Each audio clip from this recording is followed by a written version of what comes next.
I got your message. Leaving town. Thought about it. But I didn't think you'd like it. What is good thinking? Lord, can you give me? Somebody up there is staring down at me and laughing their ass off.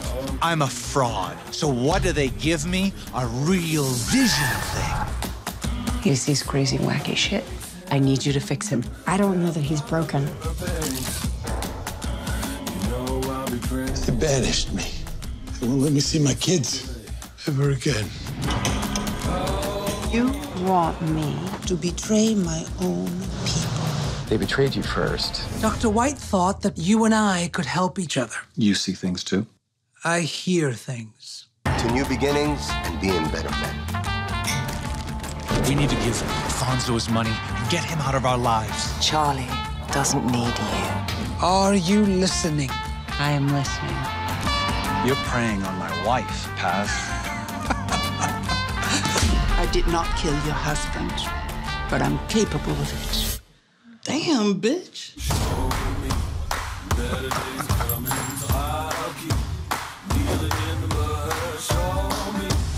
I saw the future. I'm not afraid anymore. You think you can play me? Come on. Tell me what you see. Hello?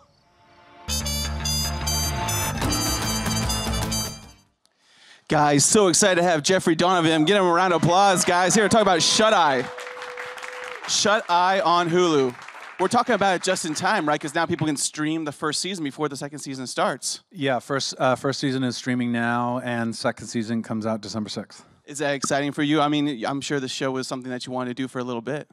Yeah, it's a wonderful cast that I'm very lucky to be part of, and you see all of them: Isabella, Angus, Katie, Suze, David Zayas. I mean, everyone is just so amazing, and we are all very, very happy to show up to work every day, which is a rare thing. And yeah, I'm glad to be part of it. What did you first like about the character of Charlie on the page? How screwed up he was. You know, I had done a show called Burn Notice for 7 years. People might have heard about it. Yeah, exactly. Yeah, just a couple people tuned in. Yeah, just a few people. And what was great about that guy was he was kind of a superhero, and I wanted to play someone a little more flawed, a little more fallible, and Charlie fit into that kind of wheelhouse of. Here's a guy who failed as a magician, failed at his first marriage. He moved to LA, tried to make it, and gets really under the thumb of this gypsy mafia and doesn't know how to get his way out. And like Michael Weston would have figured it out in like one episode. This guy is 2 seasons, he still can't figure it out. So I thought it was intriguing to play a guy who really does not have any of the answers versus a guy who had all the answers. I mean, you said the word intriguing. I mean, nothing's more intriguing than that gypsy world. I feel a lot of us have a lot of allure to that culture. And I mean, did you know much about it before you started in this? You know, I had never gone to a fortune teller. I'd never gone. There's plenty here in New York City. I know every corner. $5. So people have been. Yeah, I know. $5, you know, gets your palm read, and then 50,000 later, you're bankrupt. You know. The creator of the show wanted to write about a world that he thought was really, you know, mysterious. How does a tarot card shop in Beverly Hills charge $10 a reading? Like, how are they making their rent? Keep the doors open. That's right. Yeah. So he looked into the fraud unit at LAPD and asked them, "Do you have a file on these tarot card readers or gypsies, the people who are conning?" And he said, "File? We have an office." It was cabinet full of whole divisions on fraud, and so he looked into it, and that's how Shut Eye came about. Were there any stories that he shared with you that were kind of keys into the character? Or? Not really. He lent us a book called The Confidence Game, which was kind of a scientific approach of how people are gullible, and you would think that the average guy would be gullible, the guy who makes minimum wage, the guy who's struggling, and it's not. It's the people who think they can never be conned. They're the ones who are conned the most. New York Times had an article about a year ago about a CEO of a top Fortune 500 company that lost $500,000 to a gypsy. So you don't think that these very smart people would be taken, but they're out there. I mean, they're basing their entire lives on it, their fortunes, love, you know, the futures, where they're gonna live. I mean, did you step into one of the shops once you got the role? Did you go to Beverly Hills or here in New York City? No, not neither of the cities, but I did in somewhere else. And I walked in and I said, you know, because I wanted to make sure that this person didn't know who I was. And so I went to a suburban place and we sat down and she read my fortune. And what was funny was we were about to move to Vancouver to shoot the first season. And she said, you know, which was really good. She's like, you're changing something about your life. And I said, yes. Is it your job? Which is a good guess. It could be lifestyle or personal, actually, but pretty close. I was like, yes. And she goes, and you're moving. Well, yes, yes. I'll be moving to a new city. And she goes, and you're going to have a lot of family there. No, I have no family there. And she goes, that's so right. Close. You won't have any family there. Wait a second. She just waved the hands. These aren't the droids you're looking for. You just Jedi mind tricked me. So I thought that was really fascinating. Even when she hears no, she turns it into a yes. Yeah. I mean, they're kind of going for what you want to hear, right? She's going to say you're going to do 10 seasons of your show. You know, if she had said something like that, you'd be like, okay, I like this lady, right? Yeah, she's looking not necessarily to tell you that you have great fortune coming, but she wants to gain your confidence that she knows what's coming. And the other thing that they get you with is that they sense bad energy around you. And to cleanse you, you need to pay more. You know, one bad spirit is $100. An upmark, exactly. Yeah, 2 bad spirits is $500. You know, with me, I had like 9 bad spirits, so I was into her for a grand. You didn't pay out, though? No, I did not. I didn't go good back. For you. Now, you look like a natural with the cards there. Did you have any card skills before, shuffling, dealing, that sort of thing? Not since I was 7 years old. No, I had that little magic trick when I was a kid, and that was about it. No, the first season was a lot about being kind of a hustler, a con artist, and then the second season was focused on where did Charlie and Linda come from, and that was Vegas and him being a magician. So I really studied up on a lot of the magic tricks and sleight of hand and card tricks and illusion. And, you know, I got into it for a bit. But the sad part about it is it's kind of like the Wizard of Oz, is you see all these smoke and mirrors and you're awed by it. Once they pull the curtain away, it destroys the fun and the magic about it. So if you're not going to become a magician, just don't learn about what magic the tricks are, because it just takes away that childlike wonder. Now, talking about Childlike Wonder, have you done any of the tricks for the kids or the family or anything? I do it for my kids, yeah, which they think is great. Because you could screw it up and just, you know, hide a card and go, look, was this your card, honey? What's that over there? Yeah, yeah, look, an elephant. And then just, yeah. What's your favorite trick to do right now? Right now, I'm working on... the thing about Charlie is he's somewhat of a mentalist more than he is a magician. He's reading people when they walk in the room. He's reading how they walk, how they talk, and where they're from. And I'm working on a card trick right now where once you take the card from the deck, I will guess what it is without touching it, without putting it back into the deck, and without anything that kind of can reveal what the card is. I go off of what you are feeling and sensing, and so far it's working. You actually did it here with Matt here at Build Series, and he was a little wowed by it. Yeah, I did it. I actually guessed his card, yeah. That's awesome. Let's talk about how this season 1 changes from season 2. I mean, that first season 1 was a bit of a ride, a linear ride, and like you talk about, the past is going to get revealed a little bit more here. I mean, how is Charlie going to deal with Fonzo? What can people get excited about here? Well, what's interesting about the second season is we're actually going to be divided.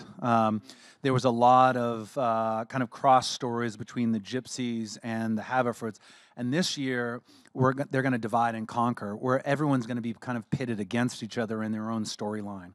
And you're going to see, which I think is the heart of the show, that Charlie and Linda, though they love each other, I think you're going to see something really fascinating about how they're getting torn apart. And hopefully you root for them to get back together. But that's kind of the general overarching theme of the show, is pulling family apart. And how is it working with Katie Strickland? She's so fantastic in the show. When did you first meet her? Was it on set, or had you guys known each other before? Well, I had actually been hired to play Charlie, and they were looking for Linda. And I remember the creator called me and said, I found her. Her name's Katie Strickland. and I want you to test with her. And I did a chemistry read with her, and she just killed it. She just killed it. And I kind of went a little off script and just Played with her a little bit, yeah, keep her just on her to see where toes. she goes, and she went right with me. And that's I can't survive on this show without Katie. She's the best. I mean, that's the difference between doing a series and you've done plenty of films as well. I mean, what's it like to get a sort of a rapport with somebody and work with them over a couple seasons, and what's that relationship been like? The irony is you want to know what you're to expect, but what I expect from her is to be surprised. Is that every time we get into a scene, she's going to bring something, a shade, a color that I hadn't seen before, and I'm just lucky to have her and the cast, like Angus and Isabella and Suze and David and the actor who plays my son Dylan. They're just so amazingly professional, and they love the job. They love the job, which makes my job so much easier because I'm there every day, and I want people to show up happy. You have to talk about Isabella Rossellini. I mean, she's a legend. Were you a fan of her work before, and what was it like meeting her? I mean, obviously, that's a softball question. Most Yeah. photographed, beautiful woman on the planet. I didn't realize how down to earth she is. You know, she lives on Long Island on a farm. She has chickens and That's amazing. and- We're and going there after pigs this, right? and- We can go visit. Yeah, and she's so down to earth and so lovely, and she has no reason to be. I mean, she's been with kings and queens and presidents, and yeah, we're all kind of honored to have Dame Rossellini in our presence. Is she as powerful to watch on set, you know, as she is on the screen? You know, when you're No, sitting no, there, do you- she's like a mom. She's the sweetest mom, and you know, I've been blessed to have kind of two women who are mother-like figures in television. Sharon Glass for Burnos for 7 years, who I still call mom. Oh, wow. And Is she in the phone as mom, or yeah, you just- no, she says Sharon, but I always text her mama, and Isabella. Though I don't call her mom, I feel such a maternal love from her. What's going to happen with her character? Obviously, we saw a little bit of the clip. She's gone to jail now after being, you know, a little mistaken identity for who actually killed, who actually murdered at that last episode. What's going to go on with the rest of the characters? Well, you know, her storyline is really fascinating because she'll start working for the government, and there's a great kind of story arc of her trying to tear apart her own gypsy family. But what I think is such a great thread about the show is that though people are being torn apart, I think as an audience, you're going to keep rooting for them as a family to get back together. And I think that's a lot of credit has to be given John Scheiben and the writers. They knew at the center of this show, even though it was about psychics and gypsies and fortune-telling and conning, at the heart of the show is about a family willing to do anything to keep their family together, even tear them apart, just to bring them back together. And that's what's, I think, kind of cool about the second season. Yeah, and people who are trying to prevent that, you know, Fonzo, namely, who's played by Angus, who you had actually worked with before, right? And what's it like working with him again? Yeah, we played brothers on Fargo's second season. Anybody else see that second season of Fargo? It's so fantastic. Yeah, it was great. I was a different shape. That was good. We have to talk about that. That was incredible. I was 30 pounds heavier for that role. It took me. I almost didn't recognize you. It took me 3 months. I ate 7,000 calories a day for 3 months and did heavy lifting. And you know, that process was really fascinating. I'd never really done something like that before. I tore my labrum doing deadlifts. My whole intestinal issues just ballooned, and my gums bled from eating so much, and I really sacrificed my body for that role, and I think it was worth it because to be on the set of Fargo, the accolades at that show because of Noah Hawley, what he created, and to be with that cast was really special. I don't really even consider that a TV show. I consider that a 10-hour movie that I was part of. Absolutely. Is eating still fun at that point? No. As my wife used to just put plates of food in front of me and just go, "Do it, do it, eat more." I was like, "Honey, she was making you. Oh no, she she forcing helped the me. eating. I couldn't have done that role without her. I would have given up. My wife used to just bring plates of food, well, not asked, just put it in front of me because she knew what my goal was. I didn't necessarily know I could do it. And I know that sounds odd, but I credit my wife to helping me gain so much weight. And then I hope she helped you lose it too. No, she didn't help me. I know everyone's going to hate me. It's very easy for me to lose weight. Yeah, you like training. Wow, everyone's just booing and hissing. You can't hear it on. Are you a runner? Are you training? What's the? No. I think it was my growing up so poor, and there was never food, so my body is just acclimated to being like skinny. Now let's talk a bit about Burn Notice. I mean, obviously being part of that character for so long and looking for the shows after that. What do you still look back on that experience on? What do you look back fondly for? You know, it's mostly fond memories.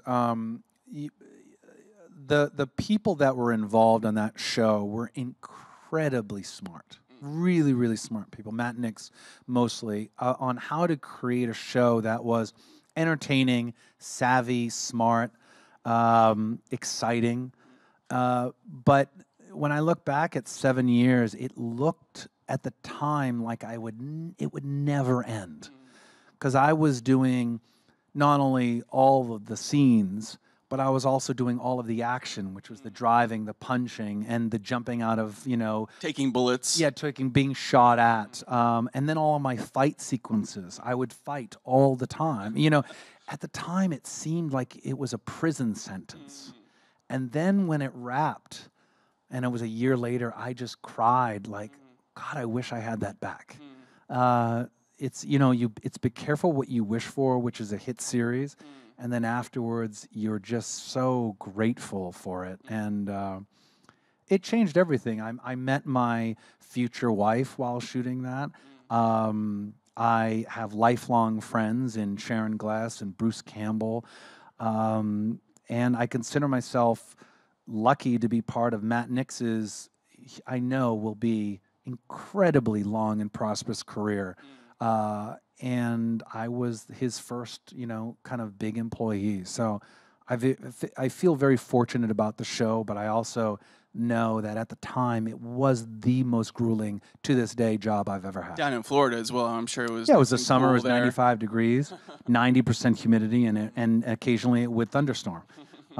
So it was difficult, but I look back at, if I didn't take that job and I wasn't there, I would never have met my future wife and had my 3 beautiful children. So that's an amazing story. How did you guys meet on that set? We didn't meet on a set. We just kind of met randomly. I walked up to her and said, "Would you have my children?" And that's a great line. I love that line. And she said, "Maybe." And now we're married with 3 children. Oh, that's amazing. Now I know you still stay in touch with Bruce Campbell, who's so fantastic. You guys were so fantastic together on that show. Yeah. Bruce is there's only one of a kind. One of the things that I'll always remember about Bruce is not just the show and how great he was, but I remember on set one day, these 2 Marines actually came up to us and said, "We're big fans of the show." And it was early on in the show. And we're like, how are you watching it? Are you deploying? He goes, "Yeah, our wives or friends, DVD, they send it to us in our operating bases. And then it just passes around." So Burn Notice is hugely popular in Iraq and Afghanistan, which you hear all the time, that sentence. I believe that, though, yeah. And why don't you come visit the troops one of these days? And we thought about it, and Bruce goes, what do you think? You want to go visit the troops? And I was like, it was an act of war. And I was like, okay. And we got the call. We didn't think they'd want us. And we flew over there into Kuwait. And then we jumped on a military plane and flew into Iraq. And we went into an army base and we landed. And then we got into a Black Hawk helicopter, put on armor. Now, was Bruce wearing his cowboy hat at this point? No. We were buckled down with like everything, with flak jackets and helmets, and we flew into an army base, and we got out of the helicopter, and there was about 100 soldiers lined up. And we said, what's that for? Is that the mess tent? Like they're like, no, they're here to see you. And we were like, we couldn't believe it. And we walked in, and as we were walking in, all the soldiers were yelling, "Bruce, Bruce, Bruce." And Bruce is a god in the military. I mean, he's a god. And they were like, "Bruce," and the other guy from Burn Notice. I'm not kidding. Second right there. But that's not so bad, though. That's not I so don't bad. care. I'll be second fiddle to Bruce Campbell any day. Absolutely. I mean, talking about military movies in the military, I mean, Sicario, you're doing the sequel right now. That was another, you didn't necessarily gain weight, but you gained a mustache for that role. Yeah. I'm not sure if you guys recognized him. Yeah, with a 30-pound mustache. I missed the mustache. It was a good look for you. It comes back in Soldado, yeah. Yeah, we shot that, the sequel, and that comes out this summer. And it brings Josh Brolin and Benicio del Toro back. And a couple actors, young actors. Yeah, a couple. You might have heard of them. And a wonderful new Italian director, Stefano Salima, is directing it. And yeah, we shot it. It's I'll just call it Sicario on steroids. Yeah. Is that even possible though? Because it is. You'll see. It's bigger and badder, and it still tackles these incredibly difficult and challenging issues of border crossings and terrorism and what is really kind of going on, and how our government is kind of clandestinely trying to infiltrate and stop terrorism in the 21st century, which is, by the way, there is no handbook. It's changing every day, and this is kind of a ratcheted up Sicario on steroids version of it. I mean, what was it like to film that leaving Juarez scene with all those guys? I mean, working with Benicio on that? Yeah, it was an incredible convoy. You know, what people don't realize is everyone talks about that ambush at the border crossing. That was only 10 minutes of the film. It's only 10 minutes. And people talk about it, and I was very lucky to be kind of part of it. And Denis Villeneuve and Roger Deakins, how they detailed the cars being revealed and the wheels slowing and just the kind of monotony of it and the slow pace. It was, when I saw it, I was like, wow, I'm in that. Like, as a fan, I was geeking out. I was like, I'm in that movie. Oh man, can't wait to see that on steroids. Yeah. So yeah, we have some audience questions. So we're gonna go there first. Hi, you have a very fascinating life story. And you came and you kind of put yourself through college with a scholarship, and you were a bus driver, and today you're this huge actor, and you starred in the most greatest films. This film, though, touches on sort of like spirituality, but yet psychic. And although you don't believe it, do you deep down believe like this was kind of meant to be, or do you make these life decisions happen and your success happen and write your own story in life? Great question. You know, I was talking to NYU students a couple years ago, the grad program, which I graduated from, and I said, and this will be a horrible analogy for anyone who does not follow baseball, I'm a lifelong Red Sox fan, and I said, who did David Ortiz, who everyone knows as Big Papi, is a baseball player, one of the greatest, who did he play for before the Red Sox? And no one could say. And I was like, it was the Minnesota Twins. What was he doing in Minnesota? He was doing the exact same thing, hitting home runs that he did for the Boston Red Sox. But no one knew him. So what I said was, you got to hit home runs on every opportunity you are faced with. Every opportunity. It doesn't matter if you're in Minnesota, whether you're a bus driver, be the best bus driver, hitting it out of the park every day. Doesn't matter if it's not on the grandest stage. Because when you're on the grandest stage, Boston or in front of Clint Eastwood, like, you need to hit a home run, and it can't be the first time you did it. So that's what I've kind of looked back at my life is I had to hit home runs every chance I had, or no one would hire me. And sometimes I didn't. Sometimes I just laid down a bunt and was thrown out. But that's what I would say that I've learned is that when you're given the opportunity, people are like, oh, you got so lucky on that break. No, I tried to hit a home run at every opportunity I had, and sometimes I didn't. But that should be your goal. Manifest destiny, a little bit of that. Yeah, I don't think anyone hands you anything in this life. I really don't. I think that you have to earn it. And I don't know if I've earned it, but I know I've tried to earn it every step of the way. Definitely. Okay, next question. Hi, I'm a young actor, and sometimes after or before auditions, I get in my head a lot. How do you get out of your head before you work? Do the work.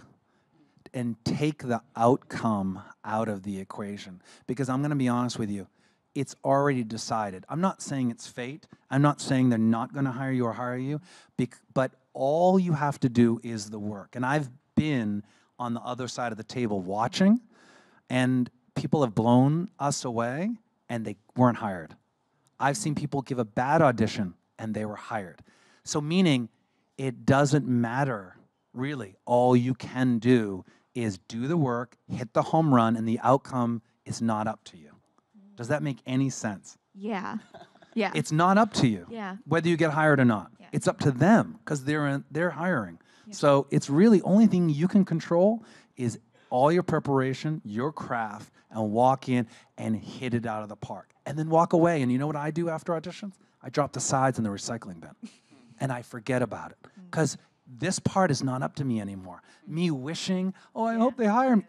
Nope, it's not going to change anything. Just go and have a nice meal, call a friend, go see a movie, because it's over with.